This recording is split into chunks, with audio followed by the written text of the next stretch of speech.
Hello, hello. Welcome to the Pure Desire Podcast on YouTube. I am your host, Trevor Windsor. This is a weekly podcast helping you take back your life from the effects of unwanted sexual behavior and betrayal trauma. Sexual brokenness impacts us all, men and women who are stuck in shame and are unsure if healing is actually possible. Church leaders who want to help but don't know where to start. Parents who don't know how to help their kids develop sexual integrity. Wherever you're at, this podcast is for you. Through sharing stories of healing, interviewing addiction and betrayal experts, and normalizing the conversation on sexuality, we offer a clear plan for recovery and healing from the effects of unwanted sexual behavior and betrayal trauma. You have what it takes to break free, heal your relationships, and take back your life. Make sure to like, share, and subscribe to the channel. It helps us so much and really just pushes our message forward. All right, with that, let's get to this week's episode.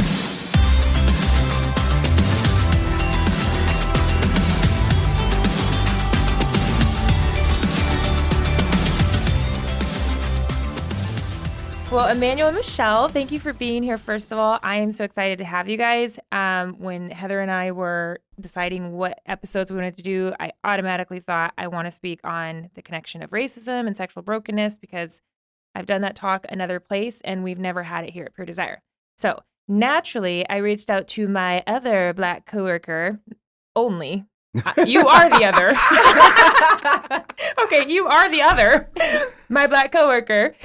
Because when we first met, and I can't remember what event it was, Michelle and I connected through mentioning the summit. So the blog I wrote on breaking generational curses with my Black girl hair. Yeah. And then that gave us the connection of like, sometimes I think I'm the only one with these struggles. So I instantly was like, I want to get you guys on here so we can represent just maybe a portion of people who have experienced what we've experienced. So yeah. Well, by the way, that blessed us. Yeah. I know it blessed my wife. It blessed our daughters, but I sent it to my mom and my sisters like, oh my God, that's your boss. So it's been a blessing powerful. For sure. Aww. That is awesome. And it's crazy when you have this fear of stepping out and saying something, especially if it's a divisive, hot topic. You don't want to be the one out there bringing it up for people to be all triggered by either on this side or this side. I just wanted to create a space and first just say that as one, this is what I always say. I talk about Black people and I say Black people.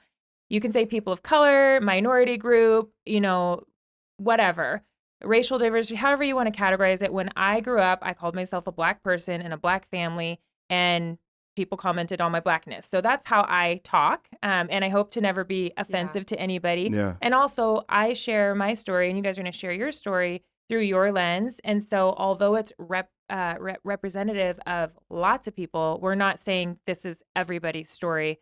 But from what I've heard, gathered, talked to other people, it is a lot of people's stories. So we're just giving voice to that and that's good. Not having all the answers, but creating the conversation and creating the thought, maybe some thought process change in some people. So first question I want to ask is just tell us about yourself. I know Immanuel, I know you from working with you. I know a little bit about what you do, Michelle, but just tell us about who you are as a people, a couple, whatever you want to share. Yeah. No, so one, just so thankful that my husband gets to be a part of Pure Desire. When I found out he was going to be on the team with you guys, I was like, okay, God, thank you for giving him that opportunity. And also, how do I play a role in that with him? And so I've been just really thankful that through him, I also get a voice here. But personally, what I do is graphic design. And so that's kind of my world. And I love pairing it with just Christianity and just what God's doing in my heart and creating art out of that and putting it online. So that's kind of a little bit of what I do. But yeah. Fun. Yeah. She missed out some other stuff. We've been married 10 years. Well, this year will be 10 years. Actually, Summit is our anniversary. So big time for Pure Desire, big time for us. Yeah. So 10 years will be this year, September 14th. We have 3 daughters, Ava, Naomi, Trinity. So Aunt, A-N-T, 876. Mine's spelled wake. Oh, okay. Oh, that's really cool. That's a tattoo idea. Thank you, Ant. But why you got Ant tattoo or like a picture of it anyway? No, that's not. Anyway. Tan. Nat. And we have a fourth baby in heaven. He passed away 5 years ago. So it would have been 8, 7, 6, and 5. Oh. So we didn't waste any time. No, you didn't. So you are busy, and I know even Yeah. just the ages, your kids, my daughter just turned 13 yesterday. She's kind of like my black one because my boys are all very light-skinned. They have blue or green eyes. The twins have afro hair, but their skin is white, and then Ayla's brown in the middle. And so, but I know with that age, and your guys aren't too far behind, you guys will probably be able to shed some light today as parents from your own childhood, and even maybe what you're seeing in your own kids, how society can shape our kids' identities. So I hope to just sprinkle in a mix of that so that this episode is applicable to a person, a parent, a child, that we can just kind of hit it from all angles. That is. And there's so much there too. Right? Different shades of black. Being a biracial woman, our kids have various skin tones. So yes, even within our own family, race plays a role because of just society and the way we are shaped to look at skin color. So it's just crazy that we kind of look at our children on a system of like what shade of brown they are. And it just breaks my heart. Yeah. Yeah. Somebody in my family, distant family, said when Ayla was born, because she's my only one that has brown skin, was, well, why did she have to be the one that got the brown skin? And this is coming from a dark-skinned person in my family because of her own trauma. So, wow. It's just, we can give trauma to each other because we haven't processed our own and healed our own. And then we can also get it from the opposite party, so then you're getting it from both sides, and it just makes very messy and complex. And the reason why I wanted to talk about this, and then, Heather will jump in with some questions that we really did take the time to try to think. Right. But the reason why I wanted to bring this up, because we are not just a podcast, we're not just podcasters trying to let's talk about some hot topics today.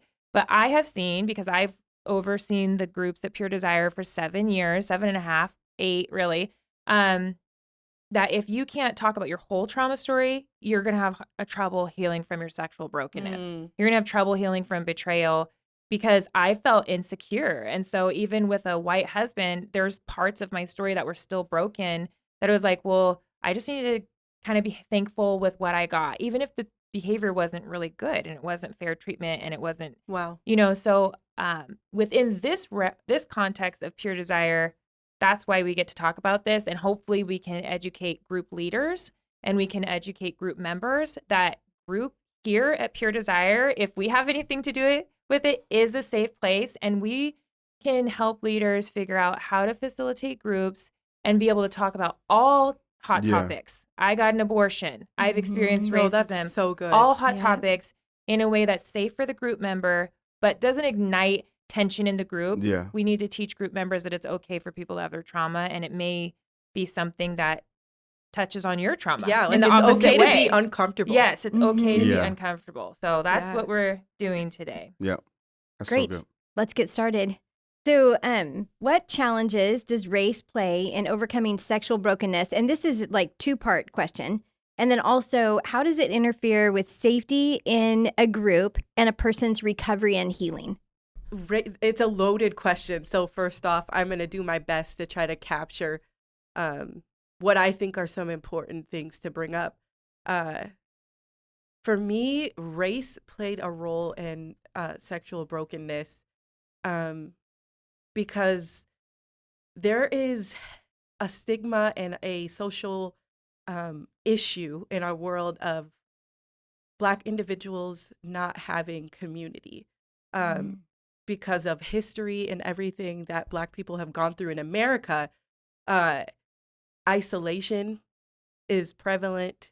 Not having people to look up to speak to is common. And so I found that I had many unanswered questions. Not to mention my mother is, she's actually biracial too, but she comes off as a white woman. So I'm, a child with brown skin and curly hair in a family that doesn't quite look like me. And so, I just felt like I was already at a disposition for sexual brokenness because I didn't have those safe spaces to process things. Yeah. Yeah. Man, that is, like my wife said, that's a loaded question. As far as challenges that race plays in overcoming. I guess to look at it in a couple different ways. One, from like a group's perspective, or like in that kind of context, like representation is a big thing. And not seeing something or someone that looks like you is like, you don't like that feeling of like, you don't understand. And so with that, like there's another layer of shame that you end up wearing. It's like, man, I already don't feel good enough Mm. because I already feel like I don't fit in. And now I don't feel like I don't fit in with my own pain and trauma that has came to be sexual brokenness. And so that's a challenge. But two, I'm not gonna I'm not gonna speak on on behalf of all Black people. But one thing I can observe within our culture is that like two things that we don't necessarily talk about that often is money and sex, Oh. especially in like Black church. Like tithes is always like, oh, it's the greedy pastor is gonna use, right? But even sex, because there's so many things that come with that, so many different conversations. Like if you do talk about that, that means you have to face the things that are behind that door. And so I've seen that within our community and even specific within my home, that I had to learn a lot of those things from other places or a lot of from other people. And so Right. we weren't resourced well. I wasn't necessarily resourced well on how to understand, one, trauma, and two, how does the trauma from my race also play a fact in how it shows up in sexual brokenness. And Yeah, so, you're also with race and sexuality, because that's a big correlation we're making right there.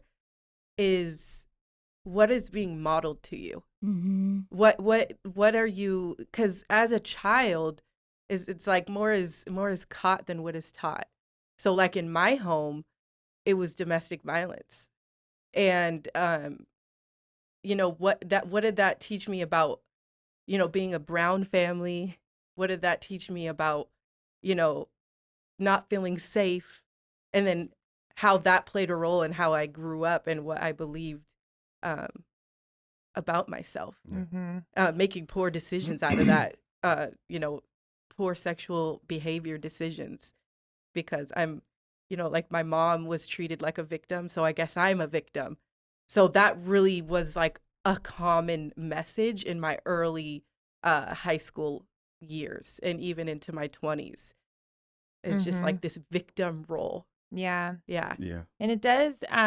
So when you're in group, one thing that I have had to work through, and now I'm more vocal about it, is if you're finally being vulnerable and saying, because my childhood was, kids would call me the N-word, and I don't want to sit by the Black girl at just young ages. So it made me feel like, oh, I want to blend in. I don't want to draw attention to myself. I want to be basically as white as I can be so that I can have these kids like me, these boys like me, which led me down the path of like even, sexually acting out because I just wanted to be accepted, even though sometimes these are the same boys making racist jokes about me. But I thought that was kind of all I would get, because hearing from my mom and aunt who are in their 70s and grew up, Right. and they're dark or Black, they're like, white people, if you have a white husband, then it'll be better for you because your kids won't be so dark. And so I'm like kind of almost idolized white people, and then in my head thought, okay, I'm lower because I'm not a white person. And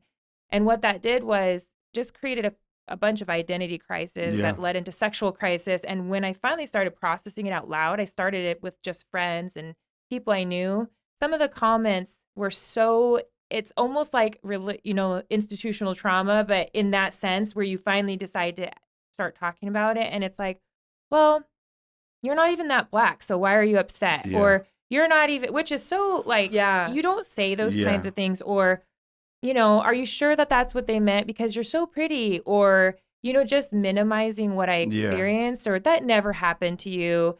And people weren't that bad. And I'm like, no. And then I would say, I literally grew up in an area where there'd be signs on the tree that say, get out of these trees, N-word. Yeah. And, Oh, and it's like, oh, we didn't realize that it happened to you, but still, that's not for you. They're not targeting that toward you. And so those kind of comments, when somebody is finally ready to say something in group, and they're sharing maybe their trauma story, their traumas of infringement and abandonment, or they're going through their timeline, or even their arousal, whatever it is, to just listen. And if it's painful for them, validate that and say, I am really sorry you had to go through that. Don't try to excuse it away or get defensive or anything like that. Mm-hmm. Yeah. And even to that, like thinking about like with trauma, we carry that wherever we go. Like that's oftentimes the lens that we view things. And so thinking about a Black person, we've experienced like racism. So already the feeling of like, I don't fit in, I don't feel safe, that you have that element coming into a room for a group dynamic is like, can I really be my authentic self in this space? Because one, talking so about good. porn, masturbation, unwanted sexual behaviors, betrayal trauma is already uncomfortable. So having to take that risk of putting it out there, but two, like having the courage to say, man, I've been rejected by people that may look like you, that don't look like me, that are in this room, but can I feel safe with my brokenness here? Yeah. Is the extra layer that I've experienced, not only just in groups, but like going to church or working anywhere. It's like, can I be myself? Like, Your antenna is always up, right? Yeah, it's like you're all always hyper vigilant. assessing the room. Yeah. I still do that to this day. Yeah. Like, okay, am I safe here? I'm in Idaho. I'm in a gun store. That may be controversial too. And I'm like, okay, all these white guys with guns, are they friendly, like-minded, just people that like to go out and shoot, or are they like racist? Because I've experienced something from people that look like this before, but you're constantly just scanning and being overly friendly, and Yeah, there's a hyper awareness of your surroundings, but it's kind of funny that we have like what you're talking about. It's funny that we hyper focus on our surroundings, but we tell lies about who we truly are. Yeah. And then we end up hyper focusing on what is not true about ourselves. It just messes up your identity. Oh, it's so Which bad. then- And we rank yeah. ourselves every time we enter a room. Where am I here? Oh, I'm at the bottom. These people don't look like me. I'm going to minimize myself. I'm going to minimize my story. Or I have to prove myself. Yeah. And so that can really be damaging. Yeah, so complex. It's so Yeah. complex. Yeah. Okay, so to be even more complex, what messages were you taught in your family of origin that set you up or perpetuated areas of sexual brokenness in your life? Like I Jeez. said, I can see the path that led to my Yeah. sexual brokenness very clearly, and it was very heavily influenced by the insecurities I had as a Black girl. 100%. I know for me, like one word, and there's many that I could use, but one word that really jumps out to me the most is secrecy. Like, and like lying, because I grew up in a home where we didn't talk about those things. And having to do this whole image management thing of like, I'm trying to fit in this crowd, like I'm like a chameleon. There's a sense of withholding your true authentic self and who you are, including your sexual brokenness. And so because I learned that we don't talk about these things, like, well, I don't want you to know these things about me. I don't want you to know the stuff that I did on the late night tip, as they would say. Like, so that like secrecy for me was a huge thing that I absorbed. And like I know Pete Scazzaro, I love his work. I remember going through Emotionally Healthy Spirituality, and like he goes to the genogram. In the chapter going back to Go Forward, he talks about looking at your family of origin and understanding like you make up, don't quote me on this, I don't remember the exact number, but you make up like 3 to 5 generations. And so like their stories impact that story, which impacts that story, which shapes you. And so like you've inherited several different messages from several different generations. And just to think how crazy, and I know we talked about this before, like for me, we're talking about generations, like slavery is a part of that. And just understanding like some of the messages from slavery, like, okay, well, performance.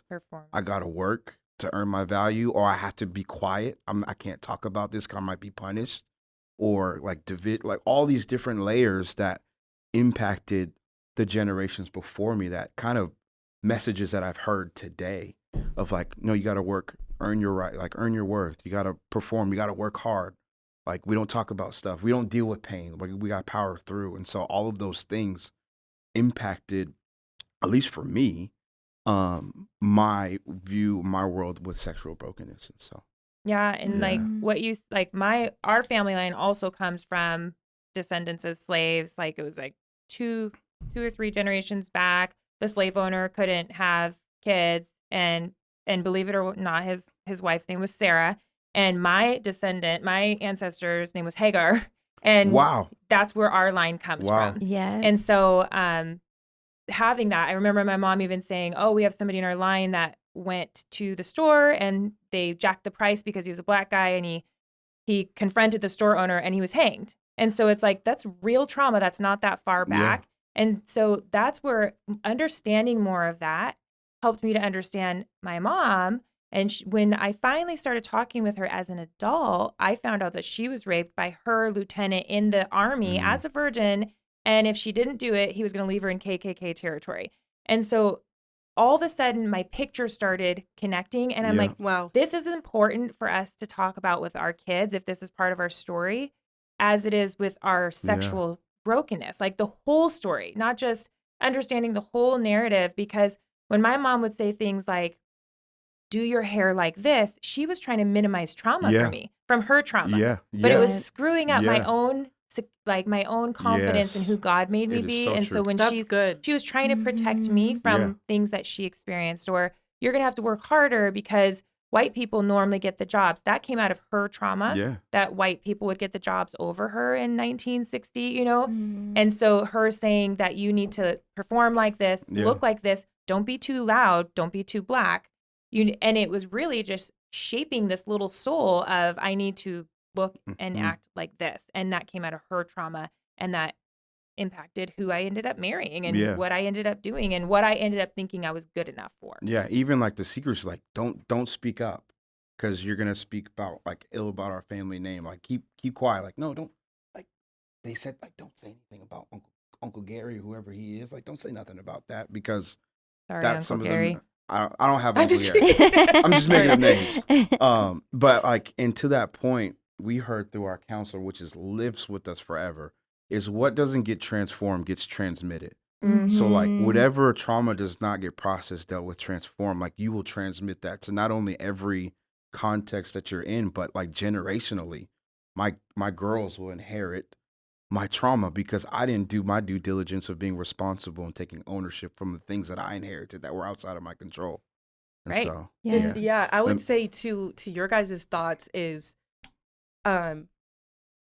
knowing that there's an element of shame, the shame that we carry. It's being able to like tell yourself, like being able to hug yourself, like going, okay, this is my mom's story. That shame isn't all from the decisions I've made. That shame is something that was put on me. And when you become aware of your upbringing, you're able to forgive. Yes. Because you're like, oh wait, I understand why my mom did that. Yes. But we don't know that as children. No, that's like you're saying, it's corrupting our own self-image. But not all the shame we carry is our fault. And I just feel like if people could just release themselves, like how as a child are you going to be responsible for the poor decisions of the people before you? And that's why it's so important that we make those changes now. Like for me, like I mentioned earlier, there's really a story of just abandonment in my childhood. There's really a story abuse. Of abuse and fatherlessness is a theme in my story. And that really messed with me. I was talking with my husband earlier about these questions, and I was like, man, like it led to a love addiction. And this is crazy. I remember, so my sophomore year is when I started entering into what I'd call serious relationships. And from the age of 15 until I got married, I was in a relationship. Yeah, 10 years. And these, some of them were years long, 2 years long. And even after I said yes to God, I was entering into these relationships. And I would say, like, oh, it's okay I'm in this relationship because they love Jesus. But then I would compromise. Right. And then I'd have shame. Yes. And then I'd be convicted. And then I'd be laying, just to be honest with you, next to the person in the bed, like, God, help me, rescue me from this situation. And God did that. And that's a whole nother story, like God rescuing me from that.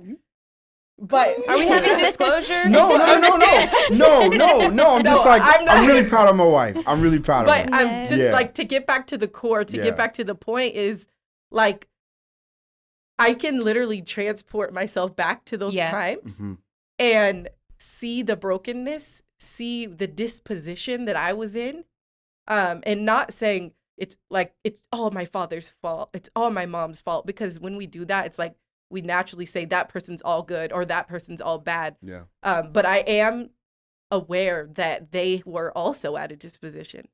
And so, yeah, that really played a role in how I chose boyfriends, how I treated my relationships. I felt like I couldn't say no to people. Mm-hmm. Yeah, I felt that way.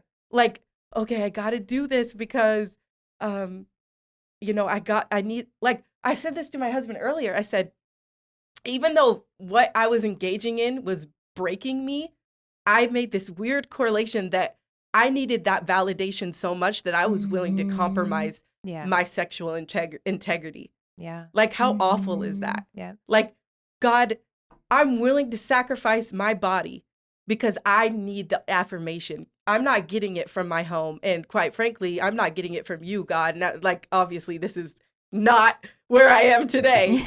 But that's the dialogue I had. Yeah. And I was like, God, it's more worth it to me that this person says they love me.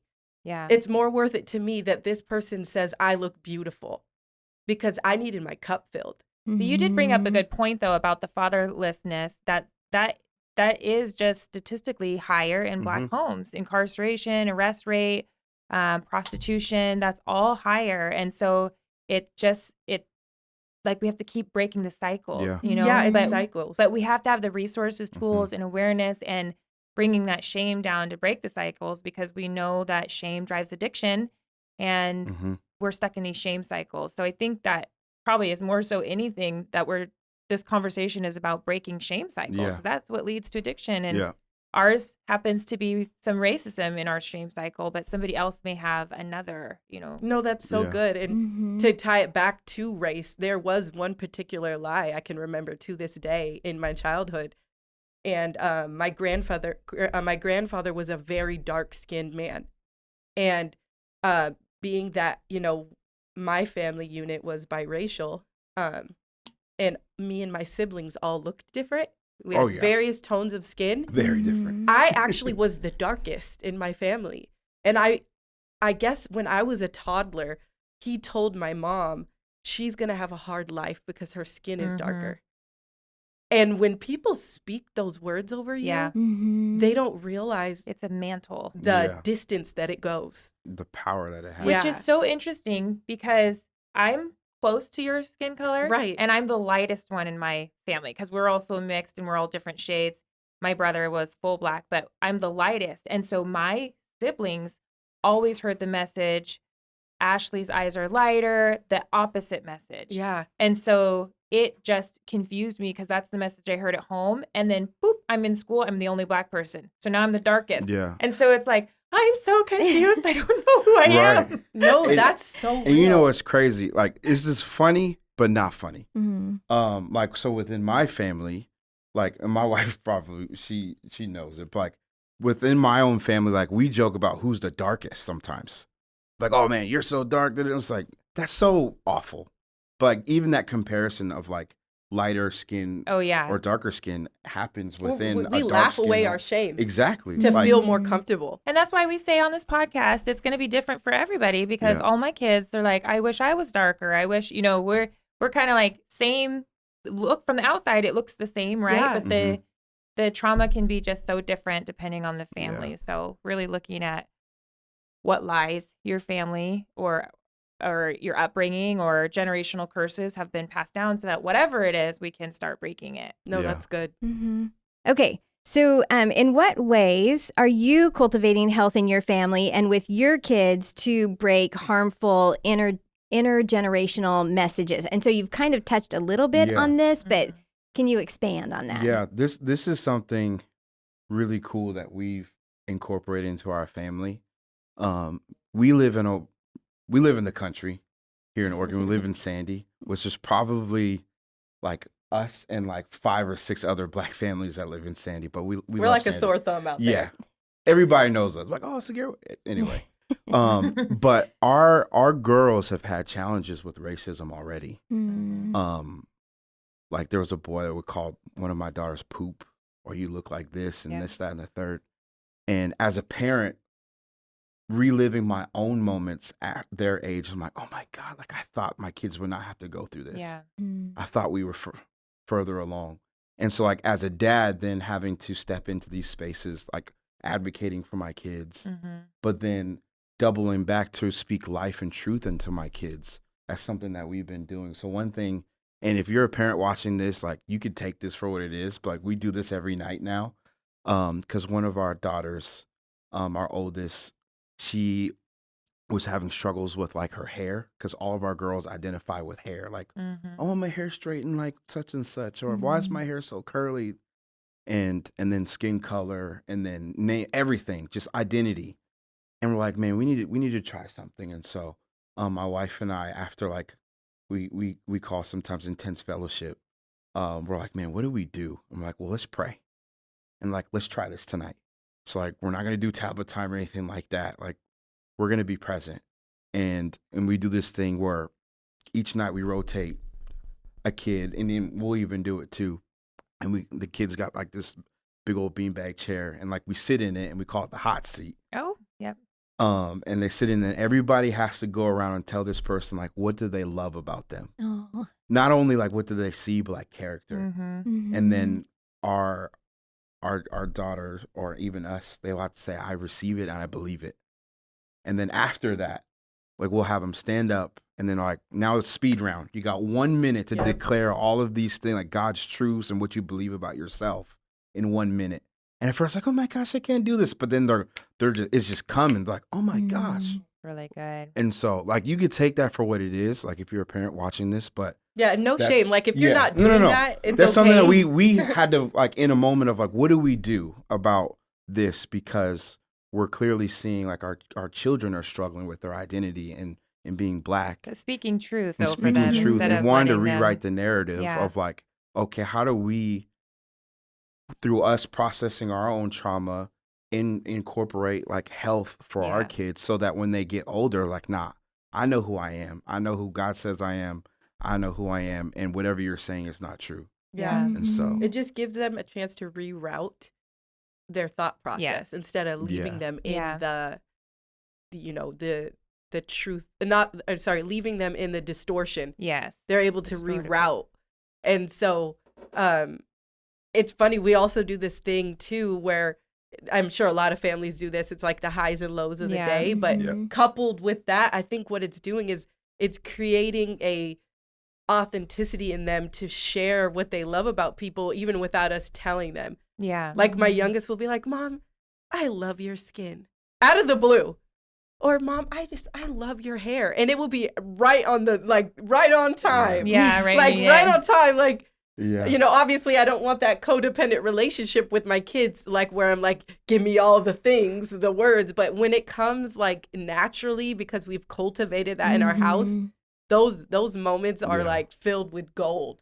Yeah. Well, and that's I think something I realize is, if we don't own, and this goes for any addiction story, if you don't own your story, then you're living out of fear. But once you've processed it and you're like, oh, I have this vulnerability, I have this weakness because of this trauma, you start working through it. And so even just watching my daughter go from where she was when I wrote that blog, hating herself, finding notes in her room, I hate myself, I wish I was white. It was so devastating to me because, again, Immanuel, I'm like, what the heck? It's like 30 years later, you know, and my daughter's experiencing the same thing. And so, you know, she experienced racism a couple weeks ago in her Christian program she was involved in. Right. And she read me the text that she sent to the kids, and I was like blown away. And so I've seen the 4 or 5 years of just saying, oh, look at that shade of black, that it's almost purple. It's so beautiful. And, you know, just bringing light and life to, and goodness to being black, and researching more and digging out the history books that have great stories about black girls, you know. Yeah. I just seen it kind of morph her, and Yeah. and listening to her tell her texts and say, when you make these racist jokes, this is how it feels. And I'm sure you don't know how it feels to be the only one in the room a certain color and have everybody else teasing you, but it hurts me. So I'm going to not hang out with you if you guys continue to act like that. And I'm going to go hang out with people that make me feel good about myself. And I was so proud of her That's so because good. 4 or 5 years ago, she's writing, I hate myself. I wish I was white. And now she's like, I am beautiful. This is ignorant. You don't know. And she's, you know, 13 years old. So I just see like we're changing stuff in our family just That's by good. being owning what we, you know, where we struggle, and then talking about that with our kid. Yeah. This it makes me emotional talking about this specifically. I'm not gonna apologize for tears. Don't. But just our marriage and how God has worked through so much, like even like on the lens of race, like the stereotype of, oh, black people, probably the husband or the father is incarcerated, single black mom, that has kids and single parenting. And, you know, like for some of us, like my parents, I watched my mom sleep on the couch from the day, gosh, when I was 7 or 8 years old. And still to this day, even though my dad's passed away, like she still does that because my parents were so disconnected, and like her dad is no longer, like, not in the picture. But for us to be together and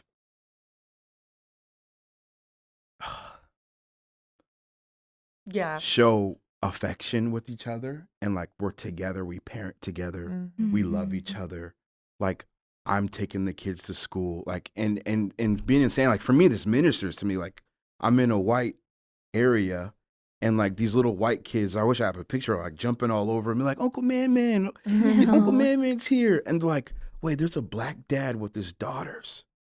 Yeah. And there's other daughters like calling him Uncle Man.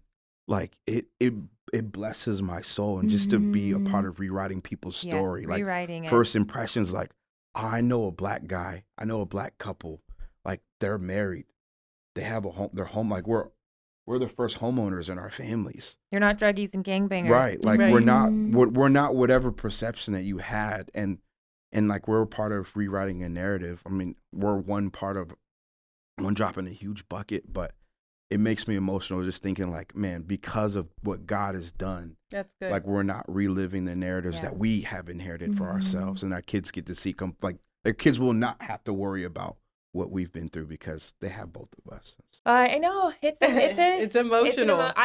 I was on a few podcasts doing this talk, and I think I cried in all of them, and I always cry. Okay, so how does owning your own story contribute to healing from the effects of racism and sexual brokenness? And I feel like this whole conversation has been kind of the answer. But is there anything else that you can encourage maybe somebody listening? Yeah, I would just say like, forgive yourself is the first step. And being able to wash yourself with that of just the truth that God has for you in your life, or whatever your story is, being able to say, that was me then, but I have new tools now. And I'm able to walk out my life differently than I did before. And I just think that, you know, we talked a little bit about groups earlier. It's important that we show up to groups as a woman of color, as a man of color. It's important that we show up because, like you said very early on in the podcast, representation is huge. Yes. And that's how it creates change going forward. In anything that carries a lot of shame, right? So, I mean, how you're saying representation with sexual addiction, with betrayal. Oh, my husband's a pastor and he had an affair. I can't tell anybody. Or I had an affair with my wife, or I'm looking at porn secretly, or I feel like nobody understands my racial trauma and pain that we need to be voice pieces. And so if we see a lot of this being spoken about and you have a story that's different and you feel like you're the only one, then that may be an indicator that maybe God's putting it on your heart to be the one that does start the group or does, go forward and go first so other people can follow lead. Yeah, I would also say to that, take time to own your story.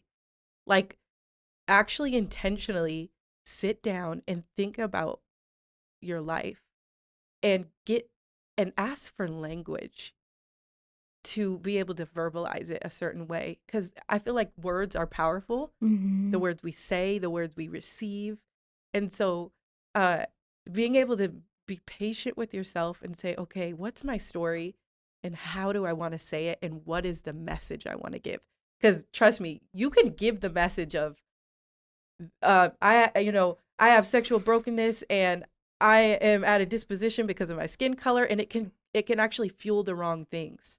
And it can actually make you an angry person bent on like vengeance. And that's not where we want to be. We want to be in a place where our pain makes us softer and that we are able to articulate it in a way that says what we actually want people to hear. Like, I don't want you to just hear that I'm broken. I actually want you to hear that I'm healing. And so just taking that time to get language and not being afraid of your story and just really embracing it.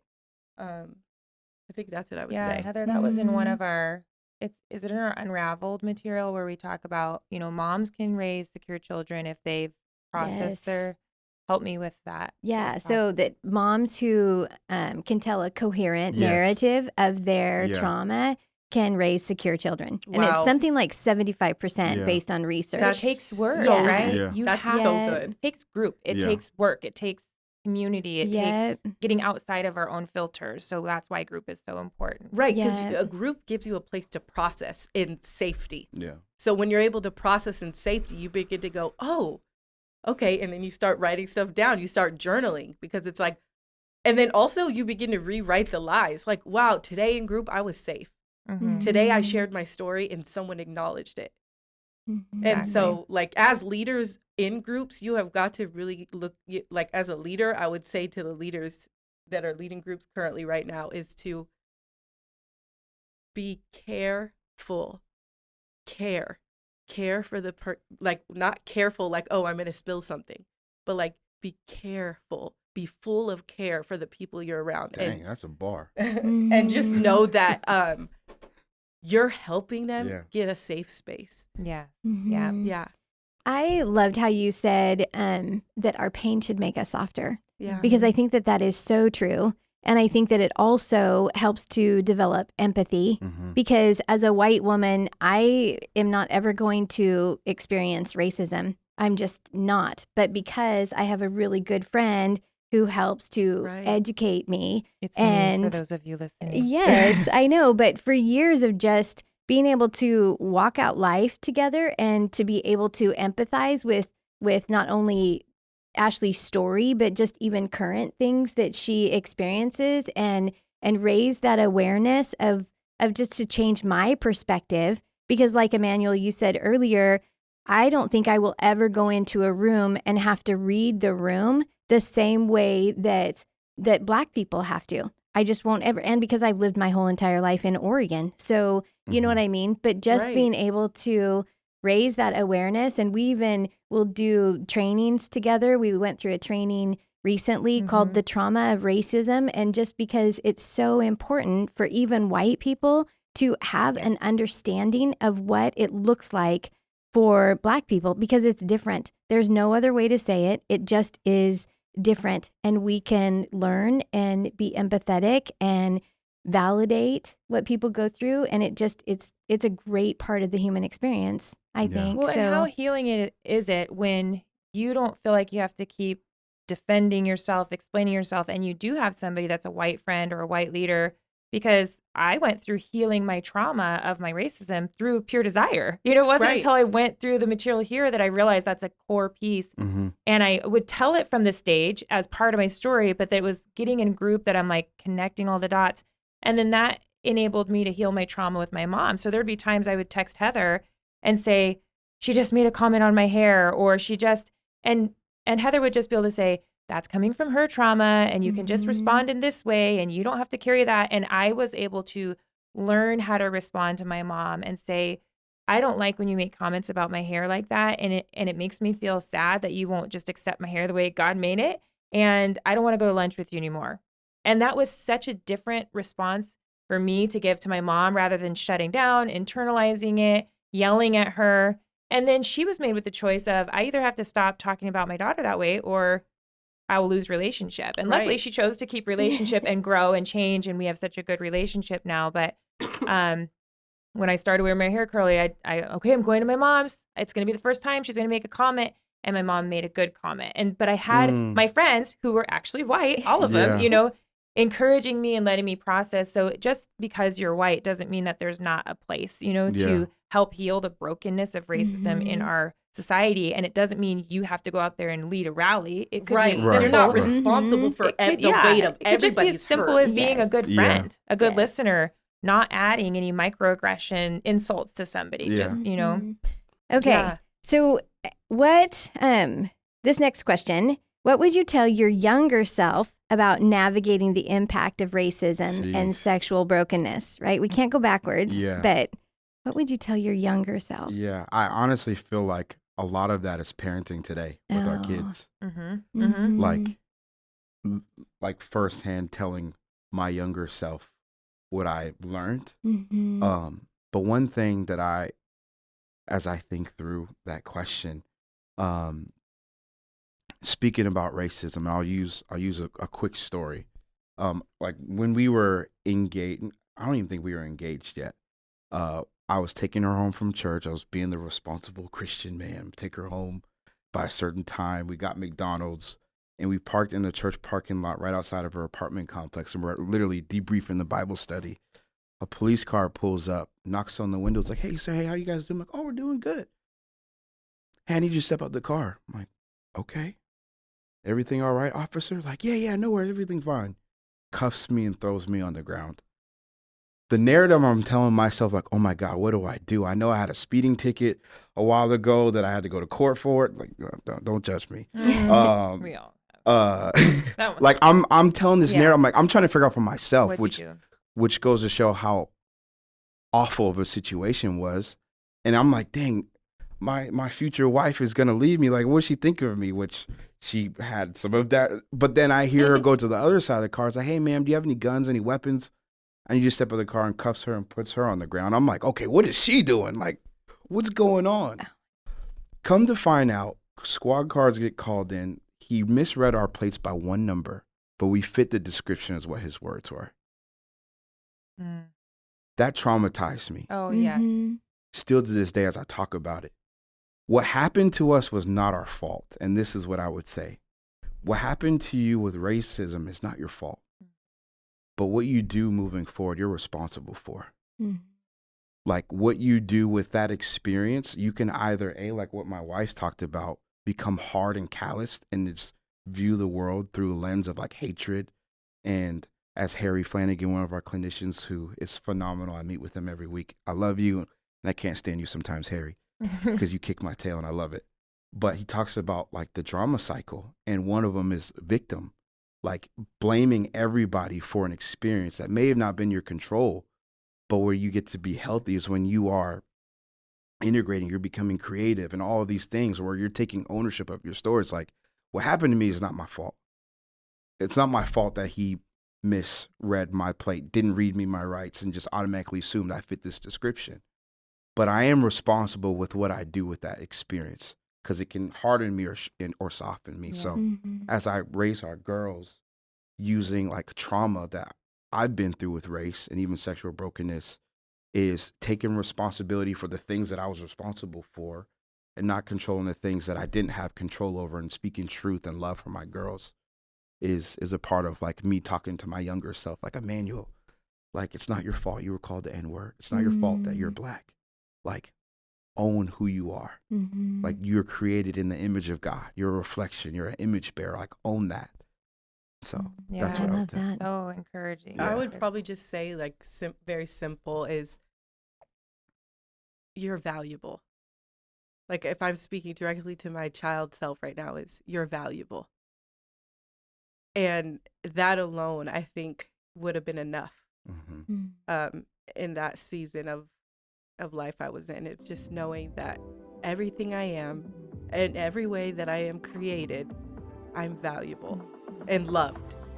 Well, Immanuel and Michelle, thank you so much for coming and being vulnerable. I know this is a super tough topic. Yeah, and thank you guys. I know I'm always like, okay, I'm gonna come in and stir the Yeah. waters. Like, what how much do you want to know? You know me Yeah. though, I stir waters. So thank you so much for coming in and Thank you. sharing. Thank you guys so Seriously. much.